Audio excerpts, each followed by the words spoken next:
Hello बच्चों, तो आज हम लोग स्टार्ट करने वाले हैं ह्यूमरस के बारे में पढ़ेंगे। ठीक है। ह्यूमरस कभी कभी प्रगंड अस्थि के नाम से भी आ जाता है।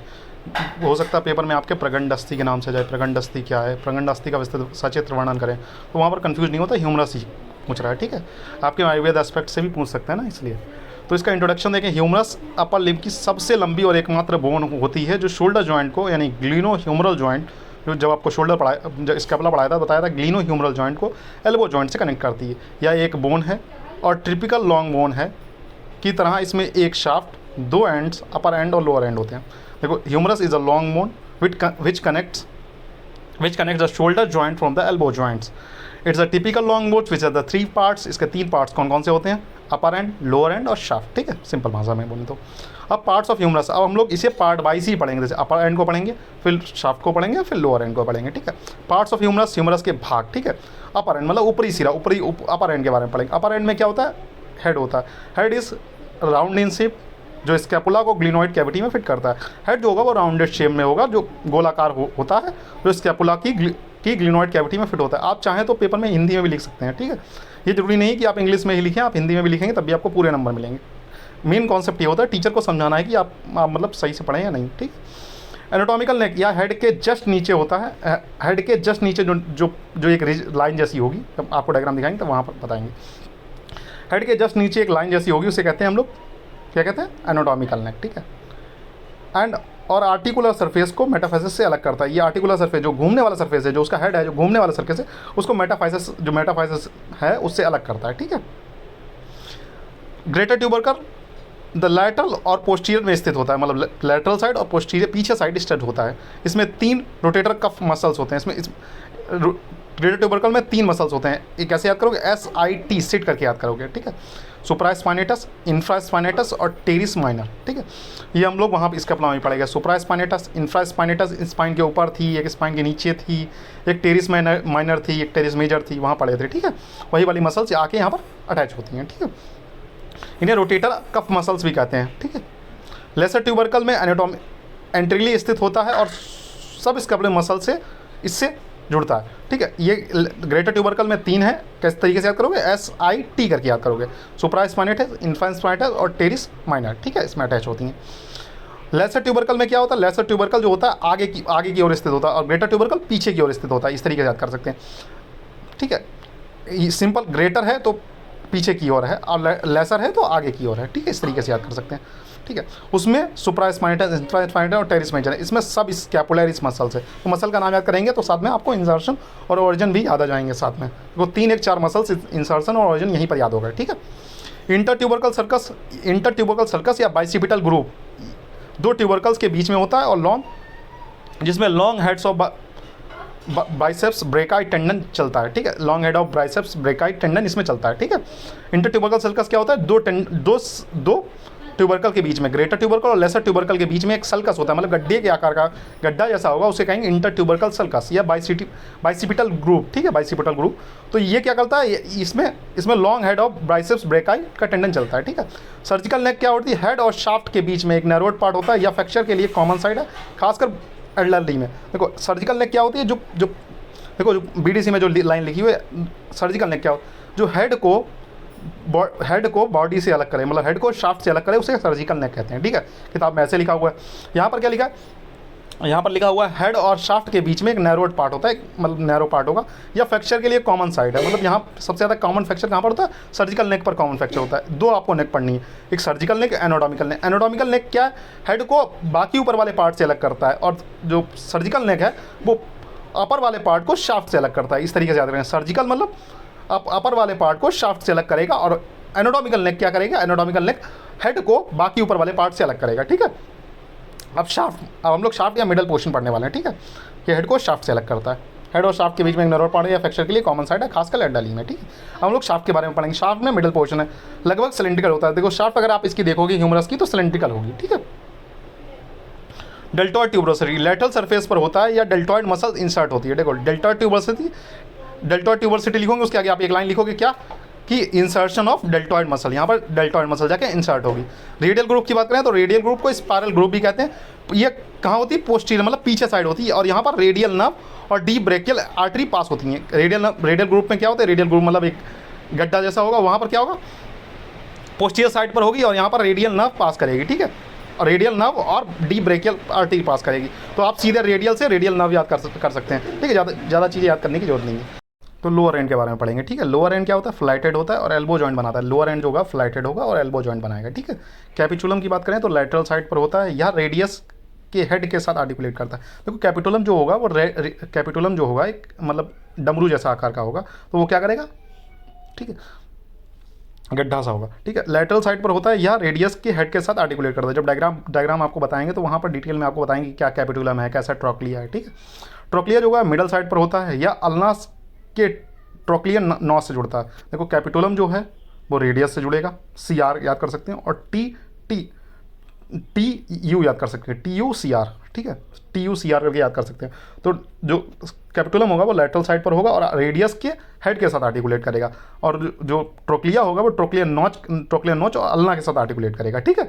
ये जो कैपिटुलम होगा वो रेडियस के साथ ज्वाइन होगा, और जो ट्रोक्लिया होगा वो अल्ना के साथ ज्वाइन करेगा, ठीक है। ट्रोक्लिया नोच कहाँ पर होती है, अल्ना। जब अल्ना आपको पढ़ाएंगे वहाँ बताएंगे कि इनका थोड़ा हेड का अंतर होता है, कि ठीक।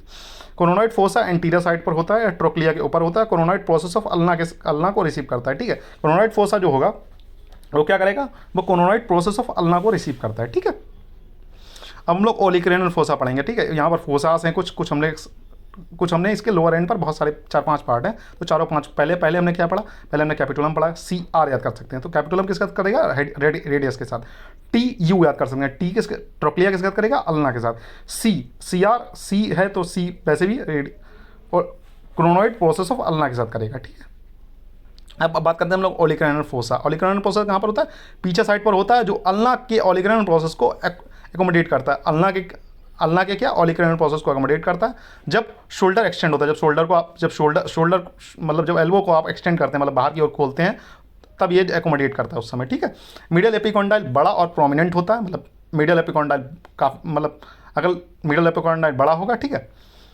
इसमें कॉमन फ्लेक्सर मसल्स ऑरिजिनेट होते हैं। यहाँ से क्या निकलेंगे, common flexor muscles. Common flexor muscles यहाँ पर याद कर लीजिए, क्योंकि आगे रेडियस और अल्ना में ये काम आने वाले हैं, ठीक है। तो कॉमन फ्लेक्सर मसल्स यहाँ से निकलते हैं, ठीक है, यहाँ से निकलेंगे और जाके कहाँ लगेंगे, जाके तुम्हारे रेडियस और अल्ना में, ठीक है। इसके पीछे अल्नर नर्व गुजरती है, इसके मीडियल एपिकॉन्डाइल के पीछे से अल्नर नर्व चलती है आपकी, ठीक है। लेटरल एपिकॉन्डाइल, इसमें कॉमन एक्सटेंशन मसल्स होते हैं, वहाँ पर कॉमन फ्लेक्सर है, यहाँ पर कॉमन एक्सटेंशन है। तो इस तरीके से याद कर सकते हो, मीडियल में क्या, कॉमन फ्लेक्सर, और लेटरल में कॉमन एक्सटेंशन मसल्स हैं, ठीक है। सरफेसेस और बॉर्डर्स, मतलब सतह और किनारों के बारे में पढ़ेंगे। तो बॉर्डर्स इसके कितने हैं, anterior border, lateral border, medial border. और सरफेसेस की बात करें तो इसके 3 सरफेस हैं, एंटीरियो लेटरल सरफेस, एंटीरियो मीडियल सरफेस और पोस्टीरियर सरफेस। अब हम लोग इसकी मसल अटैचमेंट्स के बारे में पढ़ेंगे, ठीक है। मसल अटैचमेंट हम लोगों ने पहले ही पढ़ ली, तो फिर दोबारा पढ़ने का कोई मतलब ज़्यादा बनता नहीं है, हमने बता दी थी वहाँ पर। देखो जब हमने बताया था ये ग्रेटर ट्यूबरकल यहाँ पर पढ़ाया था, यहाँ पर हमने 3 मसल्स बता दी, SIT सिट बता दी, यहाँ पर सब स्केलेब्रस बता दी। इंटर ट्यूबरकल सर्कस में बाइसिपिटल रूम में हमने टेंडन्स और बाइसेप ब्रेकाई बता दिया था, ठीक है, वहीं पर 4-5 बता दी। डेल्टॉइड ट्यूबरोसिटी में हमने डेल्टॉइड मसल बता दी। वही सारी चीज़ें यहाँ पर आके मसल अटैचमेंट हेडिंग डाल के आपको लिख देना है, ठीक है, ठीक है। ऑसिफिकेशन की बात करें, ऑसिफिकेशन कभी कभी 5 नंबर में पूछ लेता है, तो इस ऑसिफिकेशन को ढंग से पढ़ना है। Primary centre 8th week of intrauterine life में आता है, ठीक है। प्राइमरी सेंटर कब आएगा, 8th वीक में आएगा। 7th week of intrauterine life में किसका आ रहा था, सबसे पहले किसका आता है, सबसे पहले आता है क्लेविकल का। ये बातें याद रखना चाहिए, ये MCQ में पूछ सकता है, ठीक है। प्राइमरी सेंटर शाफ्ट में 8th week of intrauterine life में आता है। सेकेंडरी सेंटर्स की बात करें तो हेड 1st ईयर में आता है, ग्रेटर ट्यूबरकल 3rd ईयर में आता है, लेसर ट्यूबरकल 5th ईयर में आता है, कैपिटुलम 1st ईयर में आता है, ट्रोक्लिया 9 ईयर में आता है, मीडियल एपिकॉन्डाइल 5 ईयर में आता है, लेटरल एपिकॉन्डाइल 11th ईयर में आता है। फ्यूजन सबका लगभग 18 से 20 साल तक कंप्लीट हो जाता है, ठीक है। तो आप ये मैंने इस तरीके से लिख रखे हैं, आप सबको सीरियल बॉर्डर अरेंज कर लीजिए। जैसे हेड है 1st ईयर है, कैपिटुलम 1st ईयर है, ग्रेटर ट्यूबरकल 3rd ईयर है, लेसर ट्यूबरकल 5th ईयर है, मीडियल एपिकॉन्डाइल 5th ईयर है, फिर उसके बाद ट्रोक्लिया 9 ईयर है और लेटरल एपिकॉन्डाइल 11th ईयर। इस तरीके से आप अरेंज कर लेंगे सीरियल ऑर्डर में, तो याद करने में आपको आसानी रहेगी, ठीक है। फ्यूजन कब होता है, 18 से 20 साल तक सबका कंप्लीट हो जाता है। अब बात करेंगे हम लोग क्लिनिकल एनाटॉमी। आप जब भी पेपर लिखेंगे तो सबसे जरूरी चीज़ है सारे हेडिंग्स होने चाहिए, भले हेडिंग में 4-4 3-3 पॉइंट हो, लेकिन हेडिंग सारी कंप्लीट होनी चाहिए, ठीक है। और पेपर में कैसे लिखना है वो आपको बाद में बताऊंगा, ठीक है। पेपर एग्जैक्टली लिखना कैसे है BMS वालों को, ठीक है। क्लिनिकल एनाटॉमी की बात करें, ठीक है। कभी कभी पूछ सकता है नैदानिक महत्व के साथ वर्णन करें, ठीक है। अगर बिल्कुल हिंदी में पेपर, अच्छा पेपर अगर बनाने को हुआ तो हिंदी में भी पूछ सकता है, ठीक है। कॉमन फ्रैक्चर साइट मैंने पहले बता चुका हूँ कि सर्जिकल नेक जो होती है कॉमन फ्रैक्चर साइट होती है। ये सर्जिकल नेक होती कहाँ पर, ये हेड को शाफ्ट से अलग करती है, ठीक है। एक्सिलरी नर्व इंजरी हो सकती है, यहाँ पर से क्या, यहाँ हेड से क्या निकल रही थी, यहाँ पर सर्जिकल नेक से क्या निकल रही थी हमारी, एक्सिलरी नर्व निकल रही थी, एक्सिलरी नर्व की इंजरी हो जाती है, ठीक है। मीडियल शाफ्ट फ्रैक्चर क्या हुआ, रेडियल नर्व को डैमेज कर सकता है जिससे रिस्ट ड्रॉप हो जाएगा, रिस्ट मतलब रिस्ट ड्रॉप हो जाएगी, ठीक है। मतलब जो रिस्ट होती है वो ड्रॉप हो जाएगी, नीचे नीचे गिरी रहेगी। सुपरा कॉन्डाइलर फ्रैक्चर बच्चों में कॉमन होता है। सुपरा कॉन्डाइलर फ्रैक्चर किस में होता है, बच्चों में कॉमन होता है। ब्रेकियल आर्टरी और मीडियल नर्व की एट रिस्क होती है। देखो यहाँ पर क्या क्या डैमेज होने का खतरा होता है, ब्रेकियल आर्टरी डैमेज हो सकती है और मीडियल नर्व डैमेज हो सकती है। अब मीडियल एपिकॉन्डाइल फ्रैक्चर में अल्नर नर्व इंजरी होती है। तो यहाँ पर आप बहुत सारी नर्व्स पढ़ेंगे कि किसके फ्रैक्चर से क्या क्या नर्व इंजरी होगी, और नर्व इंजरी होगी तो कहीं ना कहीं मूवमेंट पर बहुत फर्क पड़ेगा, ठीक है। सुपरा कॉन्डाइलर में ब्रेकियल जाएगी, तो एस भी याद कर सकते हैं, ठीक है। मीडियल शाफ्ट फ्रैक्चर में रेडियल नर्व होगी, और यहाँ पर सर्जिकल नेक में कौन सी, एक्सिलरी नर्व है। मीडियल एपिकॉन्डाइल में अल्नर नर्व है। नर्व रिलेशन हड्डियों से जुड़े प्रमुख तंत्रिकाएं, तो जो मतलब इसमें क्या नर्व रिलेशन हमने बात कर ली थी, ठीक है। ये हमने सारी नर्व्स की रिलेशन पर बात कर ली कि कौन सी नर्व किससे किससे लगी हुई है, और अगर कौन सी नर्व टूटेगी तो क्या फ़र्क पड़ेगा, ठीक है, वो उसके बारे में हमने बात कर ली। अब जॉइंट कौन कौन से जॉइंट बनाती है, देखो शोल्डर जॉइंट बनता है, ball and circuit type joint बनता है। शोल्डर जॉइंट बनता है जो बॉल एंड सर्किट टाइप बनता है। हेड ऑफ ह्यूमरस और ग्लिनोइड कैविटी ऑफ स्केपुला बनेगा। एल्बो जॉइंट यहाँ पर से बनेगा। एल्बो जॉइंट हिंज टाइप का जॉइंट होगा। ट्रोक्लिया और अल्ना और कैपिटुलम और रेडियस, ये इन सबसे मिलकर बनता है, ठीक। अप्लाइड एस्पेक्ट, अब अप्लाइड एनाटॉमी की बात करेंगे, ठीक है। Dislocation of the shoulder, the head of the humerus anterior inferior dislocate हो सकता है, इसमें क्या होगी, एक्सिलरी नर्व इंजरी हो जाएगी, ठीक है। ऑस्टियोमेलाइटिस, शाफ्ट में इन्फेक्शन कॉमन है। ऑस्टियोमेलाइटिस क्या होता है, यहाँ पर शाफ्ट में इन्फेक्शन हो जाता है जिसकी वजह से मतलब बोन जो होगी वो डैमेज होने लगती है, ठीक है। ये अधिकतर बड़ों में ही होता है, ठीक है। ब्रोसाइटिस क्या होता है, इन्फ्लामेशन वहाँ पर आ जाए, ठीक है। सब डेल्टॉइड सब एक्रोमियल बर्ड से इन्फ्लामेशन में पेन होता है। देखो बहुत ब्रोसाइटिस में क्या होता है, बहुत ज़्यादा पेन होता है, कभी हड्डियों में कि पानी वगैरह भर जाए तो उस ब्रूस क्या होता है, मतलब फ्लूइड फिल्ड सैक टाइप हो जाए, ठीक है, इन्फ्लामेशन हो जाएगा तो उसकी वजह से बहुत ज़्यादा पेन होता है।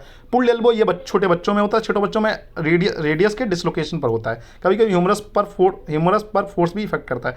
पुल्ड एल्बो क्या होता है, मतलब हम लोग कहते हैं नहीं बच्चों को एक हाथ से या हाथ पकड़ के नहीं उठाना चाहिए छोटे बच्चों को, तो उसमें क्या होता है, पुल्ड एल्बो कंडीशन आ जाती है, ठीक है।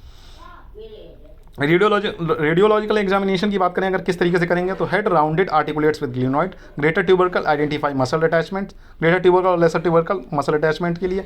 Surgical link narrowed area just below the head. Deltoid tuberosity lateral bulge होगी। इपिकॉन्डाइल्स और कॉन्डाइल एडिफेंटी जॉइंट्स, ठीक है। अब क्या क्या आपसे वाइवा में क्वेश्चन पूछ सकता है, एमसीक्यू में किस तरीके से क्वेश्चन पूछ सकता है। ह्यूमरस की सबसे कमजोर जगह कहाँ पर होती है, इस तरीके से पूछ सकता है। Which is the weakest point of मतलब ह्यूमरस, तो सर्जिकल नेक आएगा। रेडियल ग्रुप में कौन कौन सी स्ट्रक्चर्स होती हैं, अब रेडियल ग्रुप में कौन कौन से स्ट्रक्चर होती हैं, तो रेडियल ग्रुप में प्रोफंडा ब्रेका ये आर्टरी होती है। डेल्टॉइड किस जगह पर इंसर्ट होती है, डेल्टॉइड ट्यूबरोसिटी, तो ऐसे याद होगा। कैपिटुलम किससे जुड़ता है, हेड ऑफ रेडियस से जुड़ता है। ट्रोक्लिया किससे जुड़ता है, ट्रोक्लिया नॉच ऑफ अल्ना से जुड़ता है, ठीक है। हेलो बच्चों, तो हम लोग अब इस डायग्राम से इसे अच्छी तरीके से पढ़ने की कोशिश करेंगे, ठीक है। तो ये क्या हेड है, ये देखिए राउंडेड ओवल शेप्ड का है, इसे क्या कहते हैं, हेड ऑफ ह्यूमरस है। हेड ऑफ ह्यूमरस किसके साथ ज्वाइन करेगा, हेड ऑफ ह्यूमरस ज्वाइन करेगा जाके आपके स्केपुला की ग्लिनोइड कैविटी के साथ। स्केपुला की ग्लिनोइड कैविटी बहुत छोटी होती है, हेड ऑफ ह्यूमरस काफ़ी बड़ा होता है, तो वहाँ पर डिसलोकेशन, शोल्डर जॉइंट के डिसलोकेशन कॉमन हो जाते हैं इसलिए, ठीक है। यहाँ पर आप ये नैरो टाइप देख रहे हैं, इसे एनाटॉमिकल नेक कहते हैं। एनाटॉमिकल नेक क्या करती है, ये हेड है उसको अपर वाले पार्ट से अलग करती है, ठीक है। यहीं पर नीचे आ जाओ तो सर्जिकल नेक, ये हो गया सर्जिकल नेक। सर्जिकल नेक क्या करेगी, देखो सर्जिकल नेक नीचे है, तो सर्जिकल नेक क्या करती है, पूरे अपर पार्ट को शाफ्ट से अलग करती है, ठीक है। फिर यहाँ पर देखिए ये हमारा लेसर ट्यूबरकल आप देखेंगे, ये देखिए ये है लेसर ट्यूबरकल, ठीक है, ये है लेसर ट्यूबरकल, ठीक है। ये देखिए इसके बीच में जो जगह है, ये जो गड्ढा सा है, इसे कहते हैं इंटर ट्यूबरकल सर्कस या बाइसिपिटल ग्रुप कहते हैं, ठीक है। यहाँ पर बाइसेप्स ब्रेकाई की मसल चलती है, ठीक है, बाइसेप्स ब्रेकाई का टेंडन चलता है, ठीक है। ये है ग्रेटर ट्यूबरकल में 3 मसल अटैचमेंट्स आपको पढ़ाई थी, SIT सिट, सुप्रास्पाइनटस, इंफ्रास्पाइनटस और टेरिस माइनर है, मेजर नहीं है, ठीक है। ये चीज़ें याद रखना, सुप्रास्पाइनटस, इंफ्रास्पाइनटस और टेरिस माइनर है, ठीक है। यहाँ पर क्या है, ये क्रेस्ट ऑफ ग्रेटर ट्यूबरकल है, तो ऐसा चाहिए, ठीक है। क्रेस्ट ऑफ लेसर ट्यूबरकल है ये इसकी, ठीक है। अब यहाँ पर हम लोग बॉर्डर्स के बारे में थोड़ा जानकारी प्राप्त करेंगे, ठीक है। ठीक है, ये डेल्टॉइड ट्यूबरोसिटी, ये देखिए ये जो गड्ढा सा है ये क्या है, डेल्टॉइड ट्यूबरोसिटी। यहाँ पर डेल्टॉइड मसल्स आके अटैच होगी, ठीक है। ये क्या, रेडियल ग्रुप, ये रेडियल ग्रुप है, ठीक है। रेडियल ग्रुप में क्या चलती है, रेडियल नर्व चलती है, ठीक है। ये क्या, एंटीरियो लैटरल सरफेस। अब सरफेस की बात करें, ये देखिए एंटीरियो मतलब आगे और लैटरल के बीच में जो सरफेस होगा उसे एंटीरियो लैटरल सरफेस कहते हैं, ठीक है। आगे और लैटरल साइड से सरफेस बनाएंगे उसे एंटीरियो लैटरल सरफेस कहेंगे। ये डेल्टॉइड ट्यूबरोसिटी हमने पढ़ ली। ये क्या है, ये एंटीरियो मीडियल, एंटीरियर और मीडियल के बीच में, तो एंटीरियर और मीडियल के बीच में सरफेस बनेगा उसे एंटीरियो मीडियल सरफेस कहेंगे। देखिए है मीडियल साइड और एंटीरियर साइड, एंटीरियर और मीडियल के साइड में देखो एंटीरियो लैटरल, मतलब एंटीरियर और लैटरल साइड, ये लैटरल हो गया, एंटीरियर हो गया। एंटीरियर और मीडियल साइड में एंटीरियो मीडियल सरफेस हो गया, ठीक है। हम लोग नीचे पढ़ने वाले हैं, मेन अटैचमेंट इसके अधिकतर जो नीचे हैं, ठीक है। ये डमरू जैसा दिख रहा है, जो डमरू जैसा दिख रहा था उस समय मैंने कहा था, जब डायग्राम बताऊंगा तो बताऊंगा। डमरू जैसा जो आकार का दिखता है उसे ट्रोक्लिया कहते हैं, ठीक है। ये कोरोनॉइड फोसा है, ठीक है। ये जो इसके ऊपर गड्ढा सा दिख रहा है,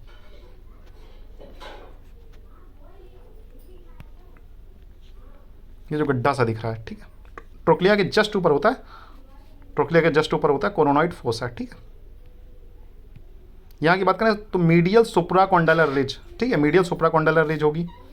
यहाँ पर ये हल्का सा गोला सा आकार का होगा, इसे कैपिटुलम कहते हैं, ठीक है। कैपिटुलम उसके हेड ऑफ रेडियस का आर्टिकुलेट करेगा, ठीक है। ये रेडियल फोसा है तो रेडियस के साथ करेगा, ठीक है। लैटरल एपिकॉन्डाइल होगा तो लैटरल एपिकॉन्डाइलर ये रिज चलेगी, ठीक है। और यहाँ पर क्या है, मीडियल एपिकॉन्डाइल, इधर साइड मीडियल एपिकॉन्डाइल है, इधर साइड लैटरल एपिकॉन्डाइल है, ठीक है। ये जो उभरा हुआ पार्ट दिख रहा है ये है मीडियल लैटरल एपिकॉन्डाइल। ये इधर साइड जो मीडियल साइड उभरा हुआ पार्ट दिखेगा वो मीडियल एपिकॉन्डाइल चलेगा, ठीक है।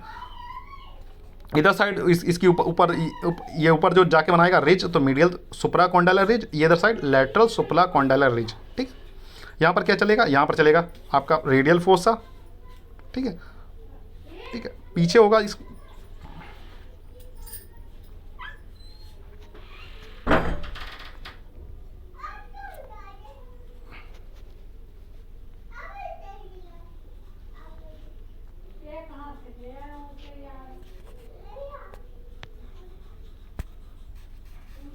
पीछे देखिए ये जो यहाँ पर है ओलिक रेनल फोसा है, ठीक है।